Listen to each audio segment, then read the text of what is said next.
말씀이 있는 교회, 그 말씀 전하는 교회, 말씀대로 살아가는 교회, 말씀의 빛 교회.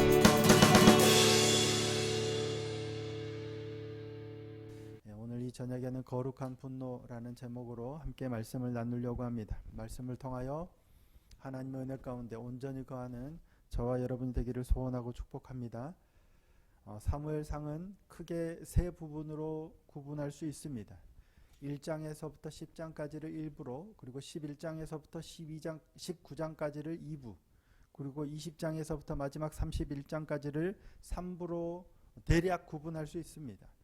명확하게 구분이 되는 건 아니지만 사무엘상을 이끌어가고 있는 핵심 3명의 인물, 사무엘과 사울 그리고 다윗, 누가 이 차지하는 비중이 얼마나 많으냐에 따라서 구분한 겁니다. 그래서 1장에서부터 10장까지는 누가 중심이 되어서 이야기가 진행됐어요? 사무엘입니다. 사사시대의 마지막 사사로서 이제 왕정시대로 넘어갈 때 그 역할을 감당한, 왕을 세우는 역할을 감당한 사무엘의 중심이 되어서 이야기가 진행됐습니다. 그리고 마지막에 사울이 등장했죠. 그리고 이제 오늘 본문이 시작되는 11장부터 19장 17절까지는 사울이 거의 주인공으로 등장을 합니다. 물론 다윗도 등장하기도 하지만 사울을 중심으로 이야기가 계속 진행이 됩니다. 그리고 19장 18절부터 31장 마지막 절까지는 이제 사울이 아직 살아있지만 다윗을 중심으로 해서 이야기가 진행이 됩니다. 이처럼 사무엘상은 맥락에 따라서 세 부분으로 나뉠 수 있습니다. 오늘 본문은 그 중에서 이제 사울이 드디어 주인공이 되어서 왕으로 선출이 되었죠. 사울이 주인공이 되어서 본격적으로 이스라엘을 왕으로서 이제 다스려가는 그 이야기의 출발점이 시작되고 있습니다. 그러니까 사사시대에는 지파 중심의 동맹 체제였죠. 하지만 사울이 왕으로 선출되면서 이제 왕정 체제가 시작되는 겁니다. 사울은 이스라엘의 왕으로 지난주에 어떻게 선출이 됐어요? 제비뽑기를 통해서 왕으로 선출이 되었죠. 근데 왕으로 선출이 되긴 했지만 아직 그에게 기름을 붓지도 않았어요. 사무엘은 처음 사울이 라마를 찾아왔을 때 기름을 부었지만 제비뽑기를 해서 백성들 앞에서 왕으로 선출되었을 때는 아직 기름을 붓지는 않았어요. 그가 왕이 되었다. 사무엘이 보라, 여호와께서 택하신 자를 보라 하니까 모든 백성이 사울을 보고 막 함성을 지르죠. 기뻐 돌아가요. 몇몇 불량자들은 이가 어떻게 우리를 구원하겠느냐 하고 예물을 바치지 않고 돌아가긴 했지만 모든 백성들은 사울을 왕으로 인정해요. 하나님께서 저 사울을 우리에게 왕으로 주셨다. 근데 사울도 그냥 집으로 돌아가요. 모든 백성도 집으로 돌아가요. 왕이 되긴 했는데 다 그냥 집으로 돌아가요. 그리고 사울은 여전히 뭐해요? 농사 지어요.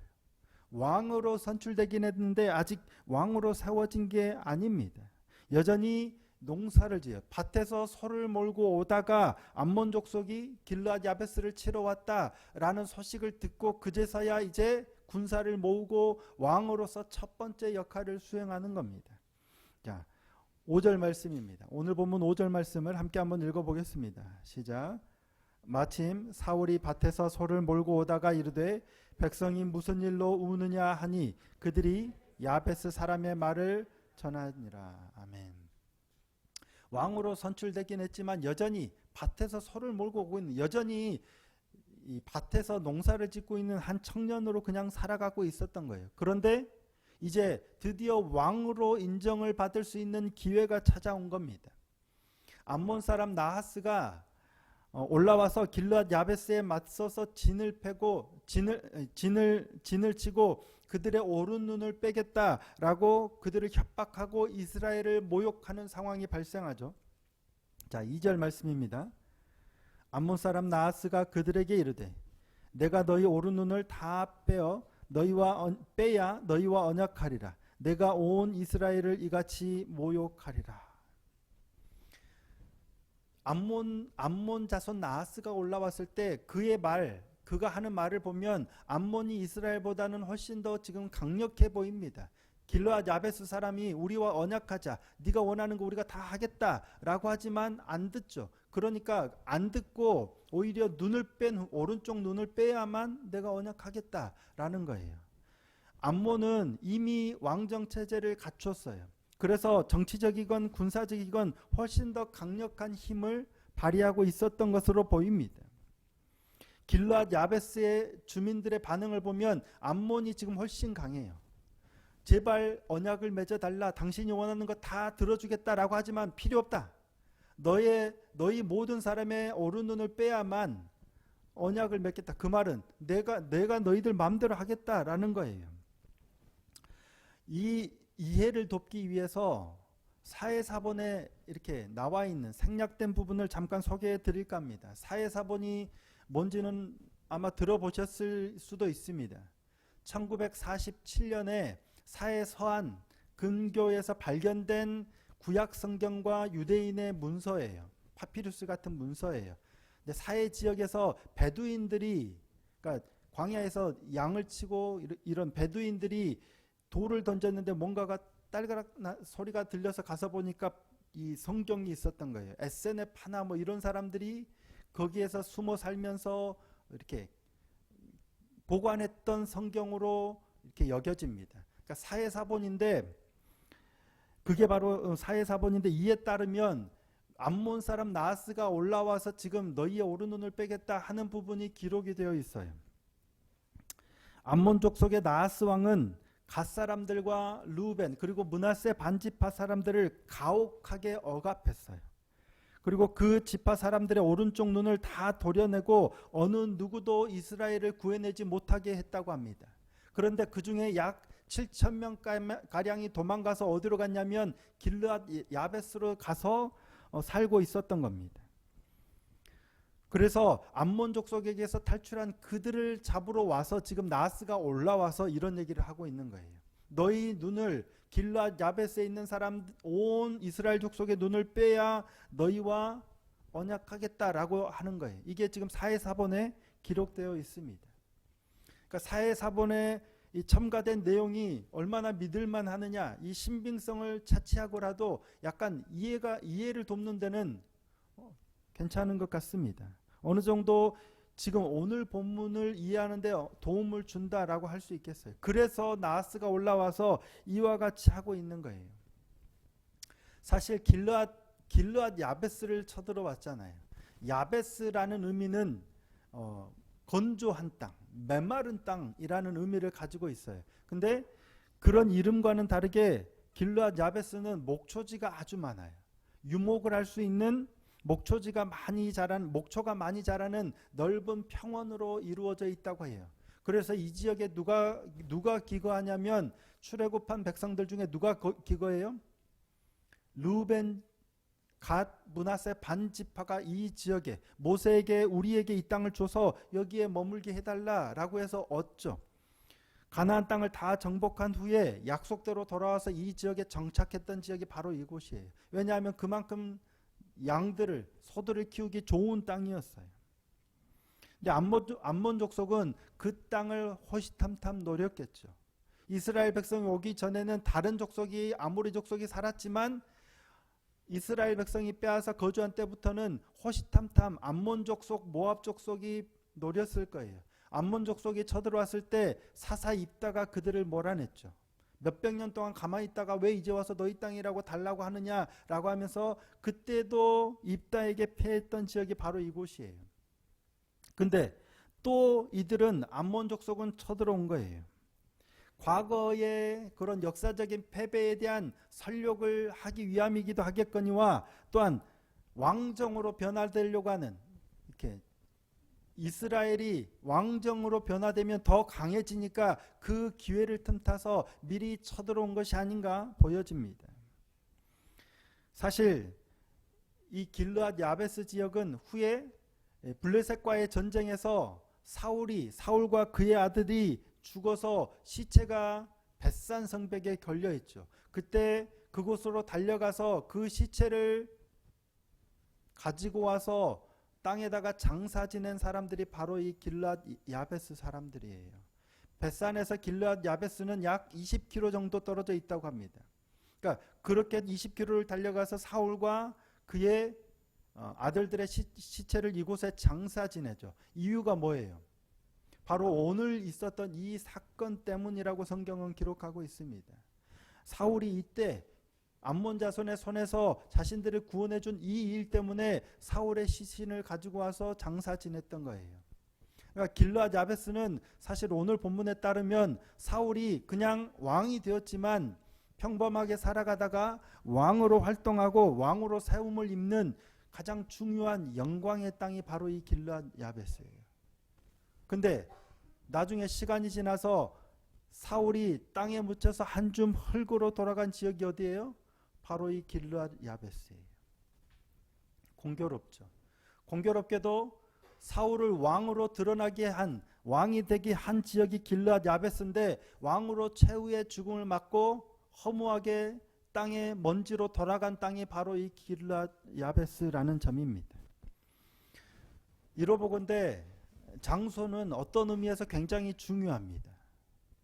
그럼에도 불구하고 장소는 장소일 뿐 지나치게 그 장소를 중요시할 필요가 없고 그래서도 안 된다라는 사실을 알 수 있는 것 같습니다.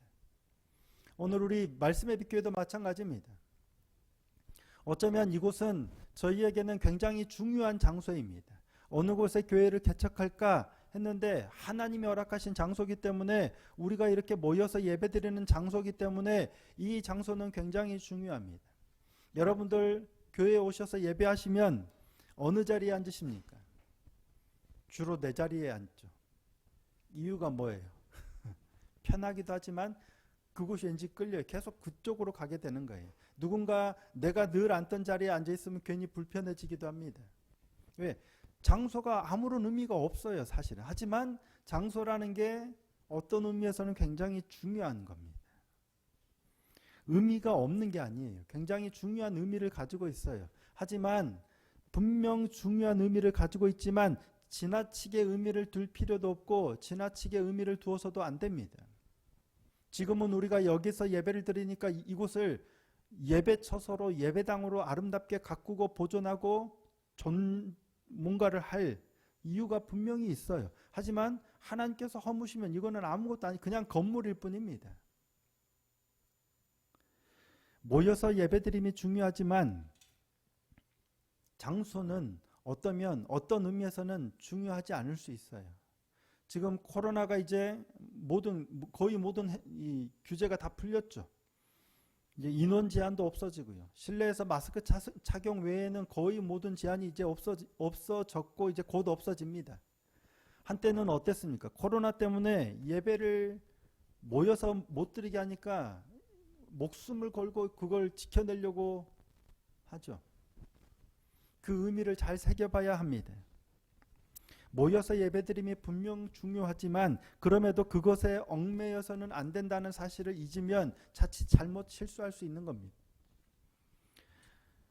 우리 모두가 장소에 대한 중요한 의미를 갖되 지나치게 이 장소의 의미에 얽매이지 않는 그러한 믿음의 길을 걸어가는 저와 여러분이 되기를 소망합니다. 자, 길르앗 야베스는 그런 곳이에요. 사울에게는 어쩌면 굉장히 중요한 의미를 가진 지역이었겠죠. 암몬 사람 나하스의 모욕에, 근데 문제는 나하스가 암몬 사람들을 굉장히 모욕하죠. 너희 오른쪽 눈을 다 빼야 언약을 맺겠다라고 했지만 야베스의 장로들은 이래 동안의 말미를 구합니다. 우리가 이래 동안만 시간을 주면 전령들을 보내서 우리를 도와줄 사람을 좀 부르겠다. 만약에 없으면 당신 앞에 나갈 테니까 당신 마음대로 하라. 오른눈을 빼든지 하라. 라고 일주일 동안의 말미를 구해요. 나하스가 야베스 장로들의 요구를 들어요, 안 들어요? 네, 들어줍니다. 오늘에는 야베스 장로들의 요구를 들어줬다는 표현은 없지만 장로들이 전령을 보내잖아요. 그래서 사울이 군사를 이끌고 오죠. 그러니까 허락한 듯 보입니다. 자, 4절입니다.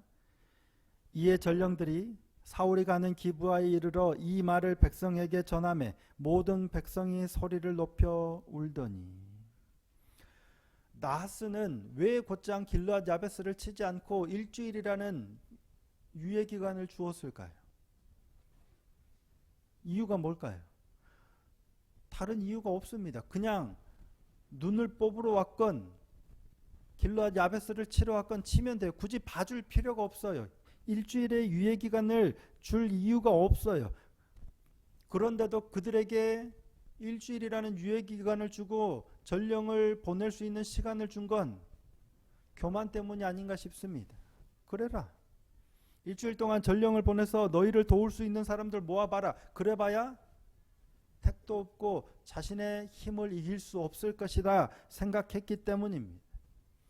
분명한 건 나하스의 교만 때문입니다. 그런데 왜 나하스가 여기서 교만함을 부렸을까요? 정확한 건 모르지만 하나님께서 그렇게 역사하신 것이라고 믿습니다. 물론 나하스의 이런 교만도 하나님의 섭리하심 아래 있는 거예요. 하나님께서는 나하스의 이런 교만까지도 사용하셔서 역사하시는 거예요. 그래서 나하스가 그런 교만함을 부리는 겁니다. 그리고 또 한 가지, 전령들이 사울이 사는 기브아에 이르러 이 사실을 백성들에게 전하죠. 길르앗 야베스 장로들이 기브아에 사는 사울에게 전령을 보낸 게 아닙니다. 저도 잘못 읽고 처음에는 어떻게 받아들였냐면 왜 사무엘에게 전령을 보내지 않고 사울에게 전령을 보냈나라고 생각했습니다. 하지만 길르앗 야베스 장로들은 사울에게 전령을 보낸 게 아닙니다. 그냥 온 이스라엘에 전령들을 보냈어요. 그랬는데 그 중에 전령들이 기브아에 가서 백성들에게 이 사실을 알리는 거예요. 사울에게 알리는 게 아닙니다. 사울을 목표로 하고 가서 사울에게 전한 게 아니라 이스라엘 각 지역에 온 지역에 전령들을 보냈어요. 이 전령들은 각 지역에 가서 백성들에게 이 사실을 알렸는데 그 말을 사울이 듣고 그 말을 들은 백성들이 우는 걸 보고 왜 우느냐 물어봐서 야베스 전령들의 말을 전해 듣고 분노하고 그래서 치러 가는 겁니다. 하나님께서 사울을 이스라엘의 왕으로 확고하게 세우시기 위한 섭리 가운데 하나가 아닐까 싶어요.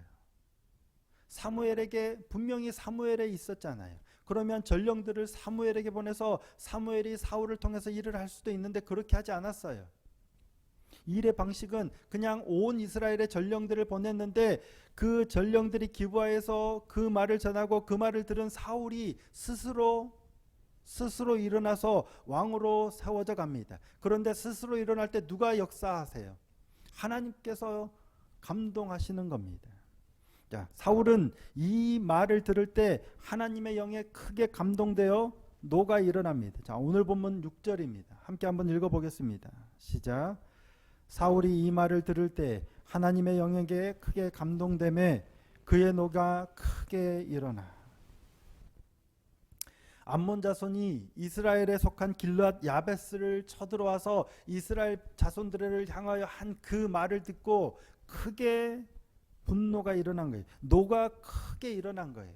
그래서 한 결의의 소를 잡아서 각을 뜨고 그 각을 각 이스라엘 지역으로 보내고 만약에 너희가 내 말을 듣지 않으면 사울과 사무엘을 따르지 아니하면 너희들의 소도 이 소를 각을 뜬 것처럼 각을 뜨겠다라고 통보한 겁니다. 그런데 그 말을 들은 백성들은 여호와의 두려움이 임해서 한 사람같이 다 모여오죠. 그렇게 모인 사람이 이스라엘 백성이 30만 명, 유다 자손이 3만 명, 33만 명이 모여서 암몬 자손을 치러 가는 겁니다. 이튿날 사울이 이 백성을 3대로 나누고 적진 한가운데로 새벽에 들어가서 하루 종일 그들을 치죠. 그래서 암몬 자손이 두 사람도 함께 도망간 사람이 없을 정도로 그들을 철저하게 쳤다라고 오늘 본문이 기록하고 있습니다. 이렇게 사울이 이스라엘 왕으로 첫 전투를 용맹스럽게 치르게 되었고 결국 길갈에서 정식으로 기름 부음을 받고 이스라엘의 왕이 됩니다. 그리고 군사를 3,000명을 모으고 이제 왕으로서 이제 정식으로 행하게 됩니다. 왕으로 선출되었지만 여전히 자기 밭에서 소를 끌고 농사를 짓던 청년이 일약 왕으로 확고하게 자리 잡게 된 이 사건에 있어서 가장 중요한 게 뭘까요? 하나님의 역사심이겠죠. 하나님의 역사심인데 가장 중요한 게 뭐냐면 이 사건에 드러나고 있는 가장 중요한 것 한마디를 꼽으라면 하나님의 영의 감동됨가 아닐까 싶습니다. 하나님의 영에게 크게 감동됨에, 그러니까 하나님의 영에 크게 감동된 거, 이거는 수동태입니다. 성령 충만함을 입은 거겠죠. 그 소식을 들었을 때, 그러니까 하나님께서는 하나님의 영을 사울에게 임하게 하셨겠죠. 사울이 밭에서 소를 몰고 오다가 야베스 사람의 말을 전해 듣고 노가 크게 일어나 소를 잡아 각을 뜨고 백성들을 모아 암몬을 치게 된 데 있어서 무엇보다 중요한 건 뭐냐면 하나님의 영에게 크게 감동되었다라는 거예요. 하나님의 영에 크게 감동된 것이 선행되어야 합니다. 그래야만 일어설 수 있고, 그래야만 무언가를 할 수 있고, 그래야만 일을 그릇되이 행하지 않습니다. 하나님의 영에 크게 감동되지 않아도 어쩌면 이 전쟁에서 승리했을 수도 있습니다. 하지만 가장 중요한 건 하나님의 영에게 크게 감동된 게 선행했다는 거예요. 부당한 일을 만나면 당연히 분노해야 합니다. 교회 안에서도 그렇고 세상에서도 그렇고 부당한 일을 만나면 분노해야 하고 목소리를 내야 합니다. 부당한 일을 만났음에도 좋은 게 좋은 거지 사랑으로 덮어야 해. 그냥 지나치면 안 됩니다. 분노해야 합니다. 그의 노가 크게 일어나. 다윗도 그랬고 비느하스도 그랬습니다. 골리앗이 이스라엘 군대를 모욕할 때 다윗은 그것이 하나님을 모욕하는 걸로 들었죠. 그래서 분노합니다. 만약에 다윗이 골리앗이 이스라엘의 군대를, 하나님의 군대를 모욕하는 얘기를 듣고 가만히 있었다면 에이 참지 뭐 하나님께서 하시겠지 그랬다면 어땠을까요? 자, 사무엘상 17장 26절입니다. 다윗이 곁에 서 있는 사람들에게 말하여 이르되 이 블레셋 사람을 죽여 이스라엘의 치욕을 제거하는 사람에게는 어떠한 대우를 하겠느냐? 이 할례 받지 않은 블레셋 사람이 누구이기에 살아계시는 하나님의 군대를 모욕하겠느냐? 다윗 안에서는 분노가 일어난 거예요. 이 할례 받지 않은 블레셋 사람이 누구이기에 살아계신 하나님의 군대를 모욕하느냐? 어찌하여? 그러니까 이스라엘 군사를 모욕하는데 하나님의 군대를 모욕한다라고 분노가 일어난 거예요. 이스라엘 백성들이 모압 여자들과 음행하는 일로 하나님께서는 진노하셨습니다. 모세가 이스라엘 재판관들을 명하여 바알볼에 가담한 사람들을 죽이라 라고 명합니다. 그런데 이 사실을 알지 못하는 한 이스라엘 사람이 누구예요? 진중으로 모압 여인을 또 끌고 오죠. 고습이라는 여인을 끌고 와서 막사로 데리고 들어갑니다. 근데 제사장 아론의 손자 비느하스가 창을 들고 분노하여 가서 막사 뒤로 따라 들어가서 그 남자와 여자를 창으로 찔러 죽입니다. 그제서야 이스라엘 자손에게 내렸던 연병이 그치니라 라고 성경이 기록하고 있습니다. 왜요? 비느하스가 분노해서 사람을 죽였잖아요. 그런데 연병이 그친 거예요. 왜? 하나님께서 비느하스가 나의 질투로 질투했기 때문이다 라고 말씀하십니다. 자, 민수기 25장 11절입니다. 제사장 아론의 손자 엘르아살의 아들 비느하스가 내 질투심으로 질투하여 이스라엘 자손 중에서 내 노를 돌이켜서 내 질투심으로 그들을 소멸하지 않게 하였도다. 이스라엘 남자가 이방 여인을 데리고 들어오는 모습을 보고 안에서 분노가 막 치밀어 올랐겠죠. 곧장 창을 들고 따라 들어가서 그들을 죽인 거예요. 만약에 그러지 않았다면 이스라엘 백성들은 이 연병으로 인하여 얼마나 많이 더 죽었을지 모릅니다. 분명 부당하고 옳지 못한 일이 있을 때는 분노하고 목소리를 높여야 합니다. 그리고 그 불의와 부당함을 제거해야 합니다. 교회라고 해서 부당한 일이 일어나는데 그냥 침묵하고 있는 게 옳은 게 아닙니다. 부당한 일을 마주하면 분노해야 합니다. 다만 그러기 위해서 반드시 하나님의 영에 먼저 감동되어야 합니다. 화가 나고 분노가 일어난다고 해서 그 분노를 마음대로 표출해서는 안 됩니다. 옳지 못한 일을 만났다 해서 자신의 분노대로 그 일을 처리해서는 안 된다는 말입니다. 분명한 건 하나님의 영에 먼저 감동되어야 합니다. 이게 반드시 선행되어야 합니다. 그럴 때 여호와의 두려움이 임하여 그 모든 일들을 해결해 가십니다. 두 가지입니다. 하나님의 영에 감동되어야만 분노해야 할 때 분노할 수 있습니다. 또 하나는 하나님의 영에 감동되어야만 분노하되 바르게 분노의 방향을 설정하고 표출할 수 있습니다. 분노해야 할 때 분노할 수 있기를 소망합니다. 더 나아가서 분노가 올라올 때 그 분노를 바르게 표출하고 제어할 수 있기를 소망합니다. 그러기 위해서는 반드시 하나님의 영에 감동되어야 합니다. 왜요? 그게 하나님의 속성이기 때문입니다. 분노하되 분노를 조절하는 것, 이게 정의와 사랑입니다. 하나님의 속성 중에 공유할 수 있는, 우리가 공유할 수 있는 하나님의 속성 중에 가장 대표적인 게 사랑과 정의잖아요.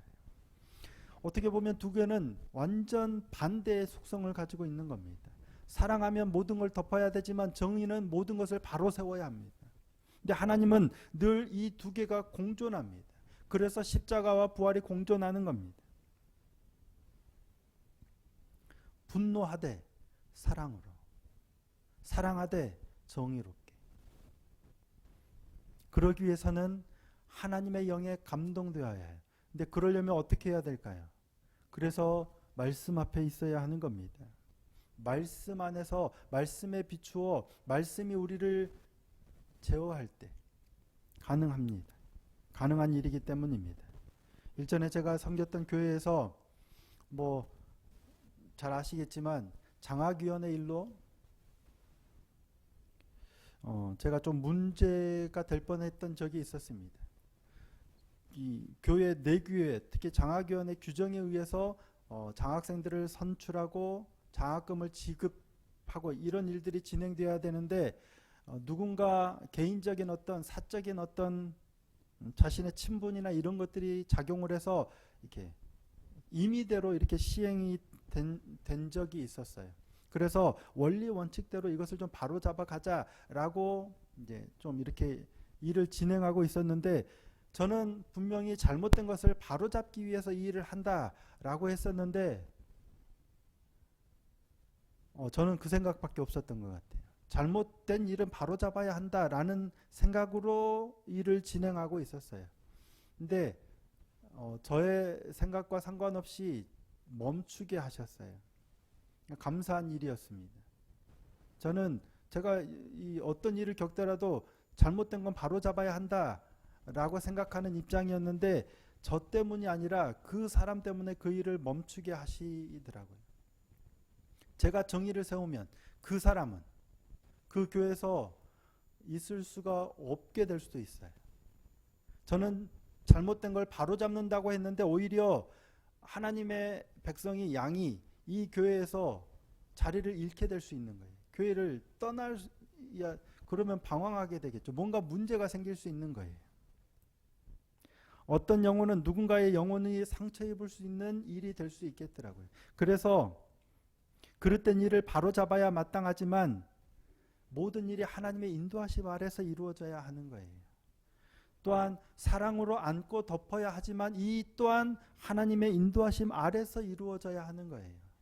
우리는 흔히 내가 생각하는 기준으로 내가 정의가 되어서 사랑으로 덮든지 정의를 세우든지 하는데, 그래서 문제가 되는 것 같습니다. 우리는 그럴 존재가 아니기 때문이죠. 그래서 하나님의 영에 감동되는 게 선행돼야 돼요. 그거를 내가 어떻게 판단할까요? 그래서 말씀 앞에 있어야 하는 겁니다. 내가 하나님의 뜻에 따라서 바르게 하고 있는지 아닌지를 분별할 수 있는 길이 말씀에 있기 때문입니다. 저와 여러분이 더욱더 하나님의 영에 감동되는 은혜의 사람이 되기를 소원하고 축복합니다. 그를 위해서 더욱더 깨어 말씀 앞에 더욱더 깨어 주신 말씀을 붙들고 기도의 자리를 지켜내는 저와 여러분이 되기를 소원합니다. 사랑과 정의는 우리의 의로 세울 수 없습니다. 하나님의 영의 감동됨으로 사랑과 정의를 세워가는 그저 도구로 통로로 쓰임받는 저와 여러분이 되기를 소원하고 축복합니다. 더욱더 그렇게 우리 말씀의 빛교회가 흐트러진 이 시대에 이 땅의 교회들을 회복해가는 하나의 출발점이 되고 초석이 되는 그런 밑거름이 되기를 소망합니다. 그를 위해서 더욱더 말씀의 자리에서 깨어 기도함으로 하나님의 영에 감동되어 삶을 살아가는 하나님의 거룩한 백성들 다 될 수 있기를 예수님의 이름으로 축복합니다.